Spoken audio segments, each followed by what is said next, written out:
नमस्कार दोस्तों। तो आइए दोस्तों कंप्यूटर पीवाईक्यू के बारे में शुरुआत करते हैं। वैसे आप सभी को पता है इससे पहले मैं 2 क्लास दे चुका हूं आपको, और आज हम लोग बात करने वाले हैं। आज जो है तीसरी क्लास होगी ये कंप्यूटर पीवाईक्यू की, यानी प्रीवियस ईयर क्वेश्चंस की। तो शुरुआत करते हैं हम लोग, और मैं आपको बता देता हूँ हर क्वेश्चन में आपको दे रखा है कि कौन से पेपर में ये सवाल पूछा गया है। ठीक है, कोई दिक्कत नहीं होने वाली। और साथ ही साथ ये भी बताते चलूँगा जो एडवांस्ड है वो, आज हमारा ये जो मुख्य रूप से बात होने वाली वो कंप्यूटर का परिचय ही होगा। कंप्यूटर का मुख्य रूप से परिचय होने वाला है। तो देखिए, सबसे पहला सवाल आज का ये है कि निम्न में से कौन सा कंप्यूटर का एक प्रकार नहीं है। देखो, माइक्रो कंप्यूटर का प्रकार है, मिनी कंप्यूटर भी है, मेन फ्रेम कंप्यूटर भी है, लेकिन पॉली कंप्यूटर हम लोगों ने नहीं सुना। देखो, बात करें तो कंप्यूटर के जो प्रकार है, आकार की दृष्टि से कंप्यूटर को निम्न भागों में बांटा गया। जैसे माइक्रो कंप्यूटर है, मिनी कंप्यूटर है, मेन फ्रेम है, या वैसे आप लिख सकते हैं सुपर कंप्यूटर है, जो कि सबसे पुराना कंप्यूटर है, सुपर कंप्यूटर है। उसके बाद अभी अभी की बात करें तो जैसे पर्सनल कंप्यूटर है, पर्सनल जैसे माइक्रो के साथ साथ में ये भी विकसित हुआ पर्सनल कंप्यूटर। तो ऐसे में ये आपको याद रखने हैं। अगला सवाल आपसे पूछा जा रहा है कि भारत का पहला कंप्यूटर कहाँ लगाया गया और कब लगाएगा। ये सवाल आईए एग्जाम 2013 में और एसएससी सीजीएल एग्जाम में पूछा गया सवाल है। शानदार क्वेश्चन है। तो राइट आंसर आप सभी का हो जाएगा ऑप्शन बी, यानी कि आईएसआई कलकत्ता में लगाया गया, 1955 में लगाया गया। याद रखना कब लगाया गया, 1955 में लगाया गया, है ना। तो देखो, ये सवाल आपको यूं भी पूछा जा सकता है कि ये कैसा कंप्यूटर था। तो याद रखना, पहला इलेक्ट्रॉनिकल कंप्यूटर था ये, पहला भारत का इलेक्ट्रॉनिकल। ठीक है, तो ये भी आप लोग याद रखेंगे साथ साथ। और नेक्स्ट क्वेश्चन है, देखिए नेक्स्ट सवाल है कि भारत के प्रथम सुपर कंप्यूटर परम 8000 का शुभारंभ वर्ष में किया गया। कौन से वर्ष में शुभारंभ किया गया पहला सुपर कंप्यूटर भारत का जो है परम 8000। हाँ, हमने कई मरतबा बात करी सुपर परम, सुपरम है ना, सुपरम ऐसे आप लिखते हैं तो सुपरम है ना, सुपरम ऐसे आप लोग इसको रिलेट करते हुए याद रख सकते हैं कि पहला कंप्यूटर सुपर कंप्यूटर परम है, 8000 इसका नाम था। ये हुआ था 1991 में, यानी ऑप्शन सी आप सभी का सही कथन होगा यहाँ पे फिलहाल। ये भी आपको याद रखना है कि इसको लॉन्च कब किया गया था। तो ये लॉन्च हुआ था 1 जुलाई 1991 को। कब हुआ था, 1 जुलाई 1991 को। परम की बात करें तो 1991 के साथ जाओगे। अगला सवाल पूछा जा रहा है कि निम्न में से कौन सा भारत का प्रथम सुपर कंप्यूटर है। तो इसमें राइट आंसर आपका यही हो जाएगा परम 8000, यानी ऑप्शन डी आपका सही जवाब होगा। ये सवाल सूचना सहायक भर्ती 2013 में ही पूछा गया सवाल था। और अगला सवाल देखिए, अगला सवाल पूछा गया था आपको कि परम पदम जो हाल ही में चर्चा का विषय था। तो ये आईएएस एग्जाम में पूछा गया था, जो कि 2004 में हुआ था पेपर, उस समय की बात है। तो हो सकता है ऐसा सवाल वापस भी पुनः भी बन सके, ऐसा कोई जरूर नहीं कि होगा या नहीं होगा। ठीक है, तो देखो ये चीज़ आप याद रख लेना, जो परम अभी हमने पढ़ा ना परम 8000, उसका विकास सीडीएसई कंपनी के द्वारा किया गया था 1991 में। ठीक है, ओके, अब ठीक है। अब यहाँ पे ये बताना है कि परम पद्म जो हाल में चर्चा का विषय था, तो ये भारत द्वारा विकसित महाअभिकलित सुपर कंप्यूटर का नाम है परम। ठीक है, तो इस प्रकार से ये उस समय प्रश्न पूछा गया था। ठीक है, परम पदम ये उस समय का लेटेस्ट था, याद रखना। अब जैसे परम ईशान भी है ना, परम प्रत्युष भी है इसमें। अब काफ़ी जो सुपर कंप्यूटर हो चुके हैं अब के समय में। अगला सवाल है सीडीएसई का संबंध किससे है। देखो, मैंने अभी अभी आपको बताया सीडीएसई कंपनी है, एसएससी एचएसएल में पूछा गया सवाल है। ये आपका सुपर कंप्यूटर बनाने की, यानी कि परम सुपर जो कंप्यूटर बनाना, वो किसने बनाया था, सीडीएसई कंपनी ने बनाया। तो कंप्यूटर से रिलेटेड है, बस सीधी सी बात है ना। अगला सवाल देखो, मध्यम रेंज के मौसम पूर्वानुमान के लिए भारत द्वारा सबसे पहले कौन सा सुपर कंप्यूटर खरीदा गया। मध्यम रेंज के मौसम पूर्व अनुमान के लिए ये खरीदा गया था। तो राइट आंसर क्रे XMP, CRAY XMP, ऐसे में आपको यूँ याद रख लेना है। XMP 14 होगा आपका सही जवाब। ये कैसा कंप्यूटर, एक प्रकार का ये भी आपका सुपर कंप्यूटर था दोस्तों। कैसा कंप्यूटर था, सुपर कंप्यूटर था। और इसकी बात करें तो ये हमारे 1982 में भारत में लाया गया था।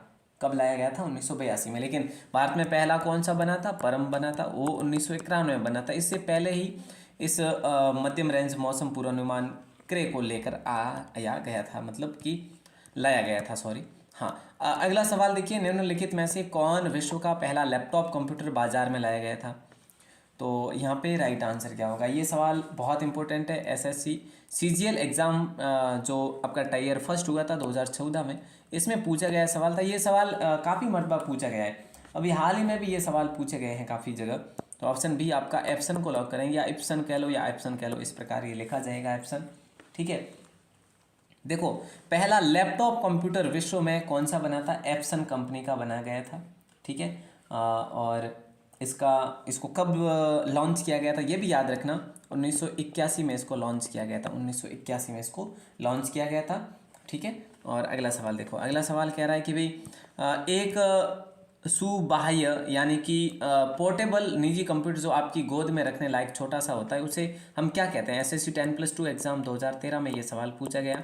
और याद करो आपका भी 10+2 का एग्ज़ाम है, आपका ग्रेजुएशन लेवल का एग्ज़ाम है, तो आप लोग भी हमारे साथ जो है इस प्रकार से जुड़े रह के अपनी तैयारी और इंक्रीज़ कर सकते हैं, यानी कि PYQ पढ़कर। तो ये भी 10+2 में ही पूछा गया सवाल है। तो आप कह सकते हैं कि सर नोटबुक कंप्यूटर को लॉक करेंगे, यानी ऑप्शन ए आपका सही जवाब होगा। ठीक है, इसमें देखो आप अपनी किसी भी, जैसे कि जो कंप्यूटर काम करता है सामान्य तौर से, जो माइक्रो कंप्यूटर काम करता है, वैसे ही नोटबुक कंप्यूटर भी काम करता है। इसमें आपको सब कुछ झंझटमारी छोड़ देनी होती है, जैसे वायर वगैरह है, वायरलेस काम करता है ये सब कुछ। जैसे इंटरनेट सुविधा आप अगर इसमें डालना चाहो तो भी ऐसो ईजिली कर सकते हैं। अगला सवाल है, यदि आप कैट स्कैन कराते हैं तो आपको कंप्यूटर की सहायता से परीक्षण कराना होगा, कंप्यूटर अक्षीय स्थलाकृति करानी होगी, कंप्यूटर की सहायता टोमोग्राफी करानी होगी, एक्सरे या कंप्यूटर प्रौद्योगिकी का प्रयोग करना होगा। देखो एसएससी मैट्रिक्स लेवल जो है 10वीं लेवल के एग्जाम में पूछा गया सवाल था। तो आपका राइट आंसर होगा एक्सरे या फिर कंप्यूटर प्रौद्योगिकी का प्रयोग करना आवश्यक है इसमें। कैट यानी कि कंप्यूटेड एक्सियल टोमोग्राफी है ना। कैट का आशय ये होता है, कैट स्कैन यानी कि कंप्यूटेड एक्सियल टोमोग्राफी के नाम से आप कह सकते हैं। ठीक है, ओके सर, याद रखेंगे हम लोग। और इस विधि का सबसे पहले जो विकास हुआ था ना, वो 1972 में हुआ था, याद रखना। और किसने किया था? हांस फील्ड ने किया था। किसने किया था? हांस फील्ड ने किया था इस विधि का पहली बार प्रयोग, हांस फील्ड। ठीक है, अगला सवाल देखो, अगला सवाल है कि कंप्यूटर, तो याद रख लेना दोस्तों, कैट का आपने याद रखा ना कि कैट से संबंध किसका है? कैट से संबंध है हंस का, है ना। हंस का संबंध देखो कैट से, याद रखना 1971 में कैट और हंस आए थे, ऐसे आपको याद रखना है। कैट हंस 1971, सॉरी 1972, मैंने 72 लिखना था, 72। ठीक है, ओके। कंप्यूटर कार्यक्रम के मुख्य चरण कौन से? कंप्यूटर कार्यक्रम के मुख्य चरण कौन से? ये सवाल फर्स्ट ग्रेड एग्जाम जियोग्राफी 21 जुलाई 2016 में पूछा गया था। तो राइट आंसर आप सभी का हो जाएगा ऑप्शन, यानी देखो समस्या की सूची बनाना बिल्कुल सही है। और देखो प्रॉब्लम्स की लिस्ट बना सकते हैं इसमें आप, समस्या को चरणबद्ध करना बिल्कुल कर सकते हैं, रेखा चित्र द्वारा विस्तार से चरण स्पष्ट कर सकते हैं, यानी ऑप्शन डी आपका सही जवाब होगा। इसको देखो माध्यम किसी का भी ले सकते हैं, एक्सेल का माध्यम ले सकते हैं इसके, है ना। इसको बनाने में एक्सेल का, पावर पॉइंट का, किसी का भी आप यूज़ कर सकते हैं, इसमें ऐसी कोई जो नहीं है, लेकिन काम तो कंप्यूटर के द्वारा ही होगा ना। अगला सवाल है देखो, मोलेक्यूलर स्केल कंप्यूटर को क्या नाम दिया गया है? तो इसको नैनो कंप्यूटर का नाम दिया गया। तो ये सवाल मैं आपको ऑलरेडी कर चुका हूँ, कब ये जो इसकी अपनी लास्ट क्लास हुई थी उसमें करा था। और अगला सवाल देखिए, कंप्यूटर से संबंधित शब्दावली कौन सी है? देखो कंप्यूटर से मिली जुली, जैसे आप कंप्यूटर पढ़े तो आप तो ज्ञाता हैं, फर्स्ट ग्रेड 2016 में एग्जाम में प्रश्न पूछा गया था, उस समय इस प्रकार के प्रश्नों का लेवल हुआ करता था, लेकिन अब ऐसा लेवल पूछा जाए फिर भी 50% लोग नहीं दे पाते इसका आंसर। सॉफ्टवेयर पैकेज कंप्यूटर से संबंधित है, परिचालन पद्धति भी कंप्यूटर से संबंधित है, रीड ओनली मेमोरी भी इसी से संबंधित। तो आप कह सकते हैं कि ऑप्शन डी आप सभी का लॉक हो जाएगा, सब कुछ जो है इसी से संबंधित है। अब आपका जो सवाल आता है अगला, ये कह रहा है कंप्यूटर में आईसी का अर्थ क्या होता है? ये एसएससी सीजीएल एग्जाम में पूछा गया सवाल था। कंप्यूटर में आईसी का अर्थ होता है एकीकृत आवेश, एकीकृत धारा, एकीकृत परिपथ या आंतरिक परिपथ। दोस्तों आईसी यानी कि इंटीग्रेटेड सर्किट, इसको आप इंग्लिश लैंग्वेज में कहते हैं इंटीग्रेटेड सर्किट। ठीक है, और ये बनी किसकी होती है? सिलिकॉन चिप या फिर चिप के नाम से भी इसको जाना जाता है, तो सिलिकॉन की बनी हुई होती है। तो इसको आप एकीकृत परिपथ कहते हैं। क्या? देखो इंटीग्रेटेड सर्किट यानी कि एकीकृत परिपथ कहते हैं इसको। ठीक है, अच्छा सवाल है। और इसका प्रयोग कौन से में हुआ था? तो तीसरी पीढ़ी में इसका प्रयोग हो गया था। कौन सी पीढ़ी में हो गया था? तीसरी पीढ़ी में। अगला सवाल देखो, इंटीग्रेटेड चिप का विकास किसने करा था, ये बताइए। ये शानदार क्वेश्चन है, बताइए, ज़बरदस्त क्वेश्चन है। राइट आंसर होगा किल्बी। देखो, आईसी का प्रयोग, यानी कि इंटीग्रेटेड सर्किट, ये चिप है और इस चिप का प्रयोग किया था आईसी किल्बी। आईसी किल्बी है ना, आईसी किल्बी याद रख लेना, आईसी किल्बी। तो इसके साथ साथ और भी कुछ याद रख सकते हैं, बिल्कुल सर रख तो सकते हैं, तो आगे बात करेंगे और भी। IC Kilby. अगला सवाल देखिए, भारतीय सुपर कंप्यूटर का जनक किन्हें कहते हैं। भारत में सुपर कंप्यूटर का जनक किन्हें कहते हैं। हालांकि सैम्यूर क्रे को तो विश्व में कहा जाता है, सैम्यूर क्रे को विश्व जगत में कहा जाता है, लेकिन भारत में किसको कहा जाता है, तो भारत में विजय भाटकर को कहा जाता है, यानी ऑप्शन बी आप सभी का सही जवाब हो जाएगा दोस्तों। ठीक है, और आगे बढ़ते हैं, अगले सवाल देखते हैं। अगला सवाल देखें तो ये सवाल कह रहा है कि भी भारत में बना सुपर कंप्यूटर फ्लो सॉल्वर विकसित और डिजाइन किया गया था। यानी कि ये फ्लो सॉल्वर नाम से भारत का सुपर कंप्यूटर है। ये कहाँ पर बना था, नाल में बना था, और नाल आपके बेंगलुरु में पड़ता है, याद रखना। शानदार क्वेश्चन था। अब इसके साथ में एक और सवाल बनता, 1980 में इसकी स्थापना या फिर कह सकते हैं लॉन्च हुआ था, 1980 में इसको लॉन्च किया था। अगला सवाल देखिए, निम्नलिखित में से कौन सबसे बड़ा, सबसे तेज और सबसे महंगा computer, personal, super, laptop, notebook. अब कौन है नहीं बताएंगे इसका आंसर, ये बताओ मुझे, सबसे आसान सा सवाल है। ऑप्शन बी को लॉक करेंगे। इसका प्रयोग आप कहीं पर भी कर सकते हैं, देखो अनुसंधान क्षेत्र में कर सकते हैं। मैं आपके लिए यहाँ पर कहाँ कहाँ लिखूँ, देखो तकनीकी क्षेत्र में कर सकते हैं, अनुसंधान क्षेत्र में कर सकते हैं आप लोग। इसका प्रयोग चिकित्सा क्षेत्र में भी करते हैं, है ना, चिकित्सा क्षेत्र में भी इसका प्रयोग किया जाता है। इसका क्षेत्र अपने मौसम विज्ञान में भी किया जाता है, यानी कि साइंस में भी किया जाता है। तो बहुत सारी जगह आजकल सुपर कंप्यूटर का प्रयोग किया जाता है। अगला सवाल है, देखो सुपर कंप्यूटर पहले तो एक रूम जितना बड़ा हुआ करता था, लेकिन आजकल बहुत छोटा हो चुका है सुपर कंप्यूटर। अगला सवाल है, निम्न में से कौन सा भाभा परमाणु अनुसंधान केंद्र द्वारा विकसित सुपर कंप्यूटर है। परमपदम, फ्लो सॉल्वर, चिप्स और अनुपम, ये सारे के सारे सुपर कंप्यूटर है। ठीक है, और हमारा सही जो जवाब होगा वो होगा BARC, यानी कि BARC का अर्थ यही होता है कि भाभा ऑटोमेटिक रिसर्च सेंटर, यही है ना। हाँ, तो इसके द्वारा अनुपम को विकसित किया गया था। ठीक है, किसको विकसित किया गया था, अनुपम सीरीज को विकसित किया गया था इसके द्वारा, याद रखना BARC अनुपम। यानी कि आप ऐसे याद रखना, जो भाभा परमाणु अनुसंधान केंद्र है ना, ये वही अनुपम है, यानी कि बहुत सबसे सर्वश्रेष्ठ, ऐसे आपको याद रखना है। भारत का सबसे तेज और पहला multi PETA flops super computer कौन सा है, प्रत्यूष, i7 या अनुपम 1000 या परम 10,000 10,000, कौन सा होगा सही जवाब। प्रत्यूष को लॉक करेंगे दोस्तों। भारत का सबसे तेज और पहला मल्टी पेटा फ्लॉप्स जो सुपर कंप्यूटर, वो ऑप्शन है। देखो अगर बात करें तो इसको पुणे से इसको लॉन्च किया गया था 2018 में किया, अभी की बात है, ये ज़्यादा पुरानी बात नहीं है। ठीक है, तो ये सबसे तेज़ जो कि लेटेस्ट कंप्यूटर कौन सा है, यही है आपका। ठीक है, जो कि आप इसको याद रखेंगे। इसको अब कहाँ लगाया गया है, मौसम संस्थान में लगाया गया है, पुणे के अंदर ही मौसम विज्ञान संस्थान में।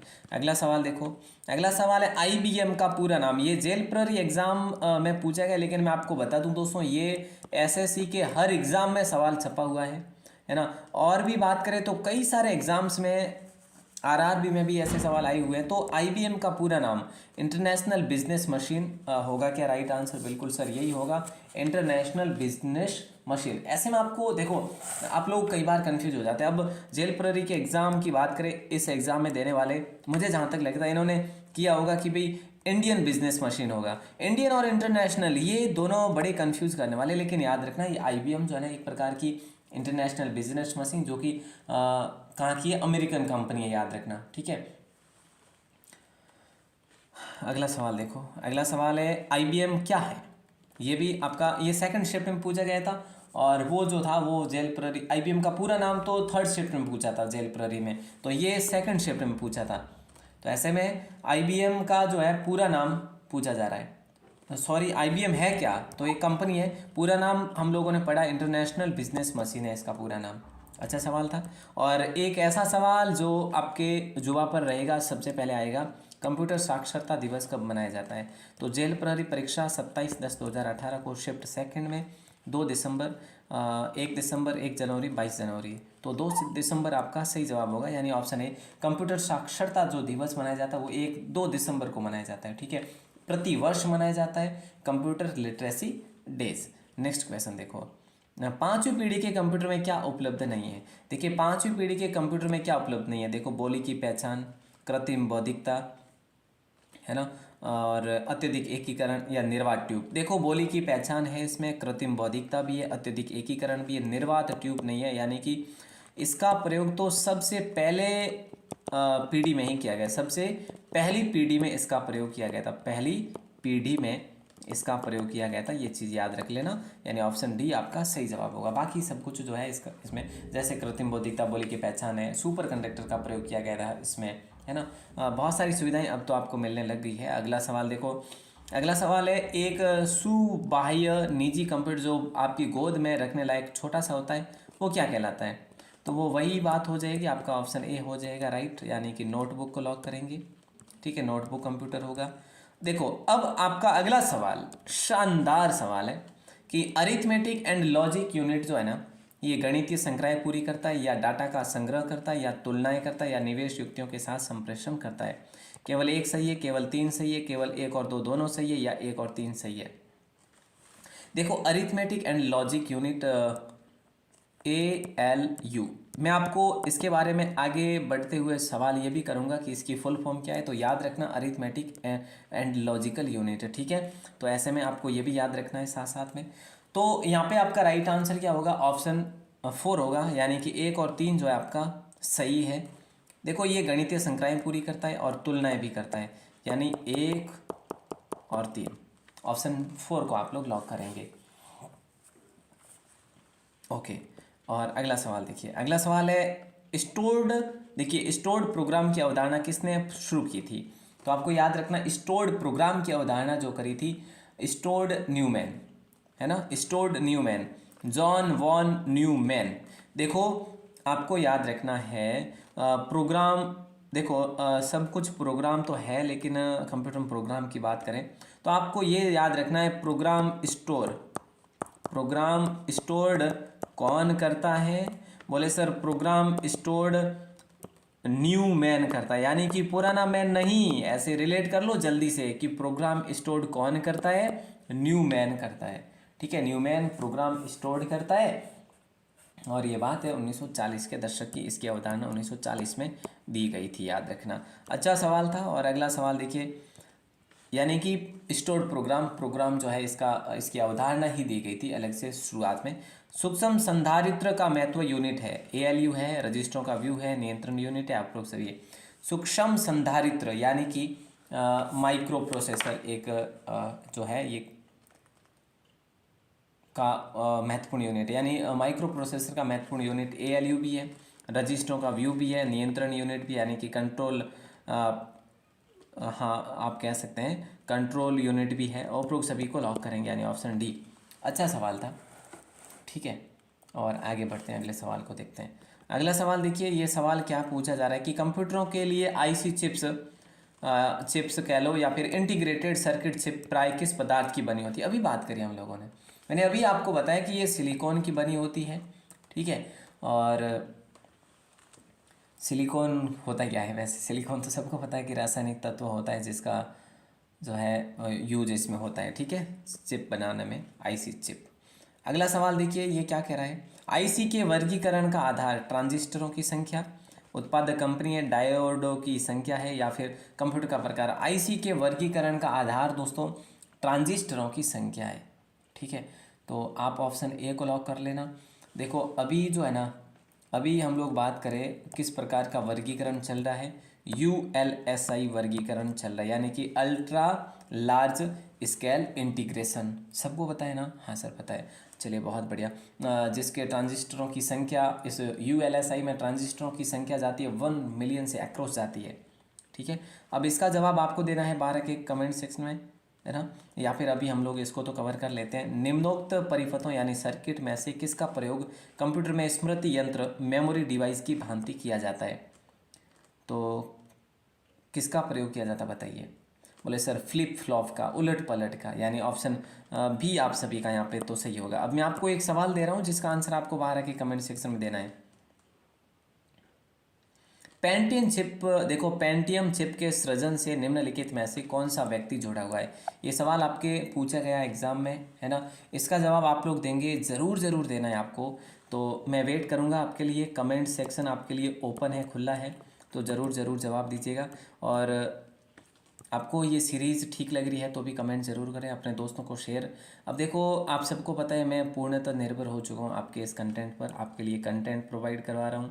मेरे जो भी काम है मैंने सारे काम छोड़ छाड़ के मैं आपके ऊपर, यानी कि मैंने अब आप पे भरोसा चाहता है कि आप लोग हमें जो है हमारे कंटेंट पर भरोसा करके सफलता प्राप्त करेंगे। यानी कि कंटेंट अपना है लेकिन इस पर विश्वास आपका होना ज़रूरी है।